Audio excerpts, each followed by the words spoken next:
Jujur deh, kapan terakhir kali kamu bener-bener namatin satu buku?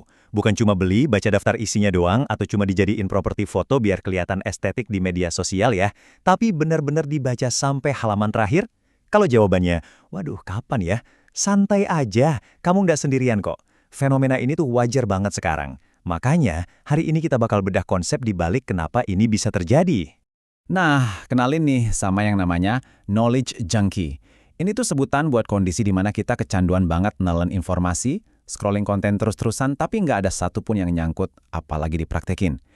Ya gimana ya, kita hidup di era dopamin serba instan, nonton video 15 detik, di swipe, lupa.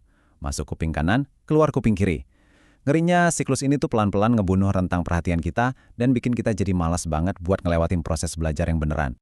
Makanya di bedah konsep kita kali ini, kita bakal bongkar habis-habisan kerangka kerja dari materi cara belajar 100 kali lebih cepat. Kita bakal ngelihat sebuah roadmap yang super konkret dan relevan sama zaman sekarang, yang khusus didesain buat ngebebasin kita semua dari jebakan belajar yang pasif. Kita punya 5 tahapan penting nih hari ini. Pertama, kita kenalin dulu apa itu jebakan belajar pasif. Terus kedua, pentingnya tujuan yang jelas. Ketiga, masuk ke sistem project-based learning. Keempat, cara menggali pengetahuan fundamental. Dan terakhir yang kelima, bagikan dan ajarkan ilmunya. Oke, langsung aja kita masuk ke bagian pertama, jebakan belajar pasif. Seringkali kan kita ngerasa udah produktif banget abis baca artikel atau dengerin bincang-bincang edukasi. Padahal, ya itu bisa jadi cuma ilusi produktivitas doang. Ibaratnya tuh gini, perbandingannya persis kayak makan fast food versus pergi ke gym. Menikmati digital fast food lewat scrolling sosmed itu kan gampang banget, instan, bisa sambil rebahan. Tapi belajar yang sesungguhnya, kayak baca buku, nganalisis sesuatu, ngasah skill baru, itu ibarat kita milih makan makanan sehat atau olahraga di gym.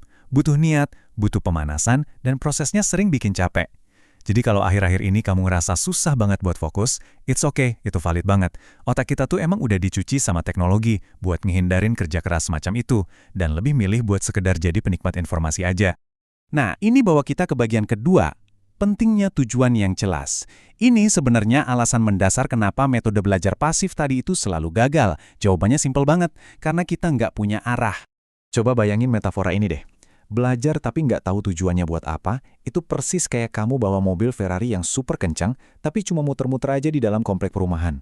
Kenceng sih, tapi ya nggak nyampe mana-mana kan? Kamu mungkin pinter banget, nyerap ribuan info tiap hari. Tapi kalau kamu nggak tahu visi ke depannya mau jadi apa, entah itu mau jadi ahli teknologi, pebisnis, atau kreator, semua ilmu itu ya cuma numpang lewat. Visi itu ibarat filter ajaib yang bakal nyaring semua distraksi digital yang nggak penting di hidup kamu. Terus, solusinya gimana dong? Masuklah kita ke bagian ketiga, sistem project-based learning atau belajar langsung lewat aksi. Ini dia kerangka kerja yang bakal ngerombak total cara kamu nyerap informasi mulai sekarang. Alur kerjanya tuh spesifik banget. Di zaman sekarang, kamu nggak usah deh sok-sokan langsung baca buku 500 halaman gitu aja. Langkah pertama, manfaatin AI. Minta aja kecerdasan buatan buat ngebikinin satu proyek harian skala kecil yang sejalan sama tujuan besar kamu. Terus, langkah kedua, nggak pakai nanti, langsung kerjain proyeknya saat itu juga. Kenapa? Karena dengan mecah mimpi gede kamu jadi rutinitas harian yang kecil, otak kita bakal otomatis kepaksa buat nyari pengetahuan yang benar-benar butuh dan bisa langsung dipakai. Kalau di tengah jalan mentok gimana? Wah, itu wajar banget. Nah, pas mentok inilah kita masuk ke langkah ketiga. Cari inspirasi. Di titik ini, media sosial yang tadinya cuma buat buang-buang waktu, bertransisi jadi alat bantu yang super tajam. Kamu bisa cari referensi spesifik dari praktisi lain buat mecahin masalah kamu. Habis itu masuk ke langkah 4. Apapun solusi yang kamu temuin tadi, langsung terapin ke proyek yang lagi kamu kerjain. Tapi ingat ya, ada satu aturan main yang super krusial di sini. Batasi waktu nyari inspirasi kamu maksimal 15 menit. Gunain sosmed secara ketat dan sadar cuma buat nyari ide. Jangan sampai niatnya nyari solusi, malah kebablasan scrolling tanpa sadar sampai 2 jam. Time boxing atau ngebatasin waktu secara disiplin, ini harga mati. Setelah eksekusi mulai jalan, tentu kita tetap butuh fondasi yang kuat. Kita masuk ke bagian keempat, menggali pengetahuan fundamental. Tutorial instan di internet emang cepet buat praktek, tapi prinsip dasar itu tetap wajib ada, biar proyek kamu nggak asal jadi dan gampang roboh. Pertanyaannya gimana cara pinter nyerap literatur panjang di abad 21 ini? Gini, langkah pertama, jangan pernah baca buku non-fiksi kata demi kata. Kelamaan, lakuin aja skimming alias baca cepet buat meraup prinsip utamanya aja. Langkah kedua, catat pertanyaan-pertanyaan tajam yang muncul di kepala kamu, terus lempar pertanyaan itu ke tools pengolah data AI kayak Notebook LM. Terus langkah ketiga, dengerin perbincangan audio atau podcast dari si penulis buku itu. Jujur aja nih, seringkali penulis itu malah ngeluarin tambang emas atau meralat opini lama mereka secara spontan pas lagi diskusi langsung. Hal-hal berharga yang justru nggak bakal kamu temuin di versi cetaknya. Sama kayak pas main sosmed tadi, di sini juga ada aturan tegasnya. Alokasiin waktu maksimal 60 menit aja. Batasin proses baca cepat dan dengerin audio tadi. Biar lebih efisien, kamu bahkan bisa cepetin putarannya jadi 1,5 atau 2 kali lipat. Tujuannya apa sih dikasih batasan ketat begini? Biar kamu tuh tetap ada di fase aktif membangun dan nggak balik lagi jadi penikmat konten pasif. Akhirnya kita sampai di tahap puncak nih, bagian kelima. Bagikan dan ajarkan ilmunya. Ini tuh kunci sekaligus senjata rahasia paling ampuh dari seluruh sistem belajar ini buat mastiin ilmunya nempel permanen di otak kamu. Fisikawan legendaris Richard Feynman pernah ngerangkum konsep ini dengan dalam banget.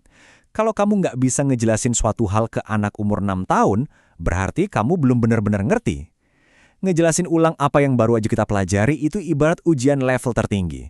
Itu ngebuktiin kalau kita nggak cuma sekedar hafal teks, tapi benar-benar paham esensinya. Terus aksi nyatanya gimana? Gampang banget. Kamu bisa gabung ke komunitas yang frekuensinya sama. Rajin-rajin deh dokumentasiin dan posting perkembangan proyek kamu di sosmed. Soalnya selain ngelatih pemahaman, ini tuh pelan-pelan ngebangun portofolio kamu. Cobain juga jelasin konsep yang agak ribet ke teman dekat atau minta umpan balik dari mentor di internet. Saat kamu mikir gimana cara nyampein ilmu ke orang lain, otak kamu tuh dipaksa kerja ekstra buat nyusun ulang semua informasi yang tadinya berantakan jadi satu struktur pemahaman yang rapi dan jernih. Nah, dari semua bedah konsep kita barusan, ini pertanyaan pamungkas yang bakal nentuin segalanya. Proyek kecil apa yang bakal kamu mulai hari ini? Yuk, berhenti jadi si pengumpul informasi yang nggak pernah ngerjain apa-apa. Ubah cara kamu belajar mulai detik ini juga. Terapin struktur berbasis proyek tadi dan tantang diri kamu buat jadi setidaknya 1% lebih baik setiap harinya. Karena pada akhirnya, kesuksesan kamu itu nggak diukur dari seberapa banyak yang kamu tonton, tapi dari seberapa banyak hal yang berani kamu bangun.